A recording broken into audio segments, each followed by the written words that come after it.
BJP के राष्ट्रीय अध्यक्ष जेपी नड्डा आज राज्यसभा के लिए नामांकन दाखिल करने के लिए दिल्ली से गुजरात के लिए रवाना हुए हैं। बता दें कि पार्टी ने राष्ट्रीय अध्यक्ष जेपी नड्डा को गुजरात के गांधीनगर से राज्यसभा का उम्मीदवार बनाया है।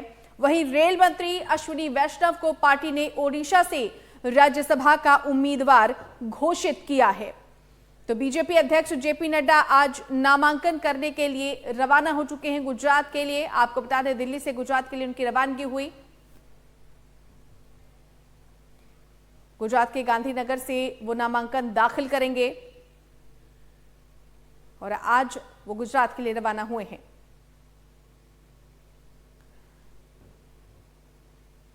गुजरात के गांधीनगर से राज्यसभा सीट के लिए अपना नामांकन भरेंगे बीजेपी के राष्ट्रीय अध्यक्ष जेपी नड्डा और इसके लिए वो गुजरात रवाना हो चुके हैं।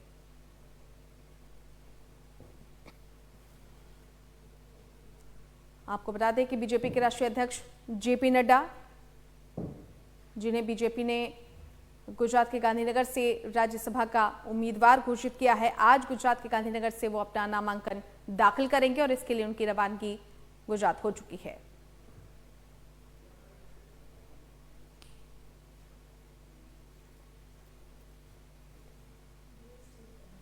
तो राज्यसभा के लिए जेपी नड्डा आज अपना नामांकन पत्र भरेंगे और इसके लिए उनकी रवानगी हो चुकी है। सीधे रुक कर लेते हैं, संवाददाता नितिन धीमान हमारे साथ ज्यादा जानकारी के लिए जुड़ गए हैं। नितिन, बीजेपी अध्यक्ष जेपी नड्डा का नामांकन, क्या कुछ जानकारी?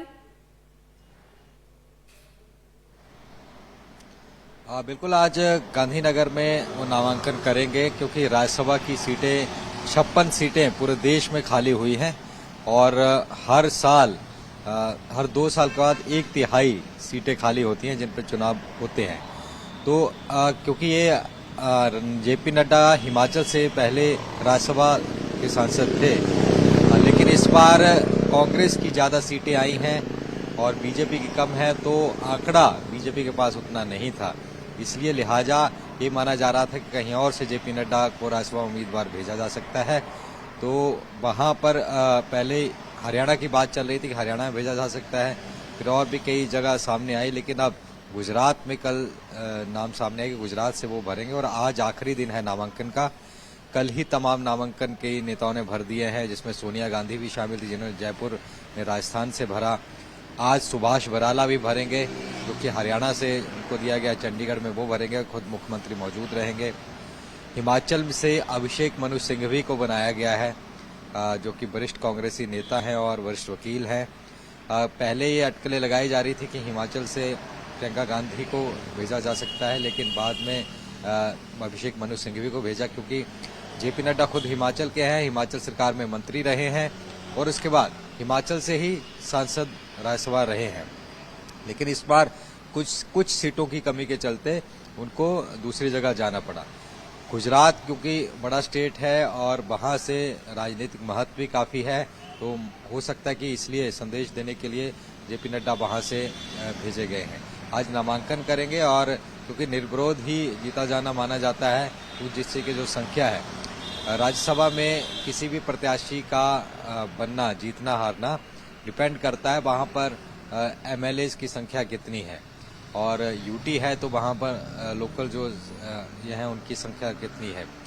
और इसमें ये भी देखने वाली बात है कि बहुत कम ऐसी सीट्स होती हैं जिनके ऊपर बहुत कम मार्जिन में क्लैश होने की संभावना रहती है। जैसे हाल ही में हरियाणा का चुनाव हुआ था, इसमें कार्तिक शर्मा जीते थे, वहां पर सिर्फ एक वोट का प्रभाव था, कम ज़्यादा होने थे।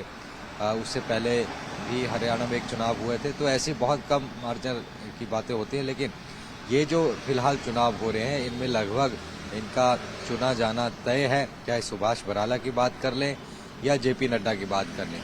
और बतौर भाजपा के राष्ट्रीय अध्यक्ष जेपी नड्डा क्योंकि संसद में भी कई बातें उठाते हैं, पहले स्वास्थ्य मंत्री भी रहे हैं, केंद्रीय स्वास्थ्य मंत्री, हिमाचल में भी स्वास्थ्य विभाग देखा है उन्होंने, तो कहीं ना कहीं आज नामांकन होगा और नामांकन के बाद आधिकारिक घोषणा कल या परसों में की जा सकती है। जी निश्चित तौर पर। चलिए नितिन, बहुत धन्यवाद आपका इस तमाम जानकारी के लिए। तो बीजेपी के राष्ट्रीय अध्यक्ष जेपी नड्डा अपना नामांकन करने वाले हैं। आपको बता दें गुजरात के गांधीनगर के लिए वो रवाना हो चुके हैं और आज अपना पर्चा वो दाखिल करेंगे।